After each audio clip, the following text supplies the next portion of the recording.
Good evening বন্ধুরা, তোমাদের সকলকে জানাই শারদীয়ার প্রীতি ও শুভেচ্ছা আর ষষ্ঠীর ইভিনিং। তো শুভ সন্ধ্যা সকলকে। আজকে আমি তোমাদের সঙ্গে ভিডিও শেয়ার করছি গতকালের পঞ্চমীর ভিডিও। যাই হোক, গতকাল আমরা চলে গিয়েছিলাম সন্তোষ মিত্র স্কোয়ার। ওটা তো জানোই কতটা ভালো করে থিম। তো ওখানে প্রতিমাও খুব সুন্দর হয়েছিল। ওটা তো খুবই পপুলার একটা জায়গা। যেহেতু আমি ভিড়ভাট্টা পছন্দ করি না আর সেরকম একটা বেড়াইও না, সত্যি কথা বলতে পুজোতে বাড়ির কাছের পুজোগুলোই দেখি।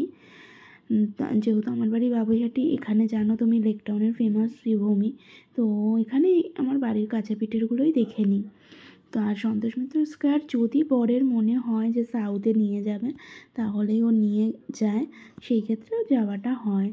তো গত বছর আমার শরীরটা খারাপ থাকায় যাওয়া হয়নি সাউথের দিকে। তো এই বছর আমি ফার্স্ট থেকেই ধরেছিলাম ওকে যে আমি সন্তোষ মিত্র স্কোয়ার দেখাতেই হবে। তো যাই হোক, তো চলে গিয়েছিলাম সন্তোষ মিত্র স্কোয়ার। রাত্রির 11টার সময় গিয়েছি বন্ধুরা। দেখো ভিড়টা কেমন, মানে এখন তো পুজো দুদিন ধরে পড়েছে, চতুর্থী একদিনে, পঞ্চমীও একদিনে। যাই হোক, গতকাল ভিডিও এরকম, তাহলে আরও দিন কী কী হবে বুঝতেই পারছো। অসাম মানে অসাম করেছে একদম, খুবই সুন্দর। তো একটা প্যান্ডেল দেখার পরই আমার অবস্থা খারাপ হয়ে গেছিলো। এত ভিড়, এত ভিড়, আর যেরকম হই হুল্লোড়, গানগুলোও দিয়েছে সেরম। যাই হোক, ওই সন্তোষ মিত্র স্কোয়ারের এই জায়গাটায় ব্যাপক লেগেছে, সত্যি কথা বলতে এক কথায়।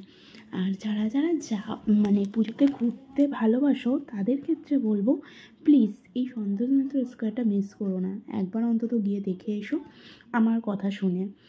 ভালো না লাগলে বলো।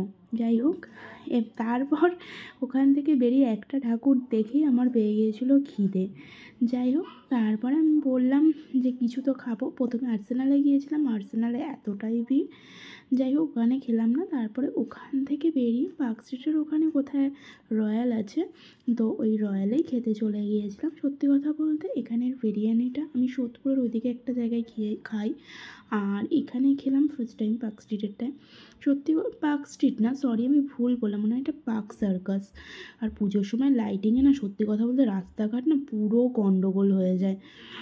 যাই হোক, পার্ক সার্কাসের এখানে এটা বিরিয়ানিটা খেলাম, খুবই ভালো করে, ঠিক আছে। আর সবথেকে বিহেভিয়ার বলতে পারো, এই স্টাফদের বিহেভিয়ার রয়্যালে খুবই ভালো, আমার তো খুবই ভালো লেগেছে। যাই হোক, দেখছোই আমার খিদে পেয়েছে, ও খাক চাই না খাক, আমি খেতে বসে গেছি, খাচ্ছিও, আর ওই ভিডিওটা করছিল।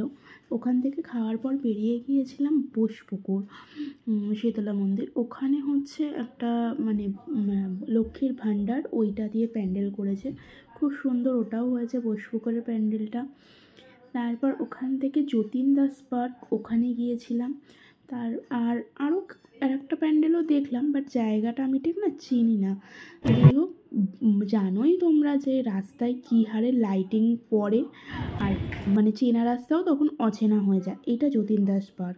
আর এই মানুষজন দেখছো, এরা সবই অরিজিনাল করেছিল, খুবই ভালো লেগেছে। আর ওখান থেকে বেরিয়ে গিয়েছিলাম। সরি, আমার একটা কথা বলার আছে বন্ধুরা এই ভিডিওটার মধ্যে। এইখানে আমার লেখাটা চলে এসেছে যতীন দাস পার্ক, বাট এটা যতীন দাস পার্কের ভিডিও নয়, এইটা হচ্ছে নাকতলার ভিডিও, ঠিক আছে। হ্যাঁ, এটা নাকতলার ভিডিও, যেটা আমার নাকতলা ভিডিওটা তোমাদের সঙ্গে আমি শেয়ার করলাম। অবশ্যই হ্যাঁ, আর একটা কথা বলবো, তোমাদের ভিডিওটা কেমন লাগলো আমার চ্যানেলটায় জানিও অবশ্যই। লাইক কমেন্ট শেয়ার অবশ্যই করো। আর হচ্ছে যে সবাই খুব পুজো ভালো কাটিও, সুস্থ কাটিও, এটাই আমি বলবো। ওকে, বাই, টাটা সবাই। আর আমরা এখন বাড়ি ফিরছিলাম কটার সময়, ভোর 5টা, পুরো রাস্তা ফাঁকা, খুব ভালো লাগছিলো সত্যি রাতের কলকাতা।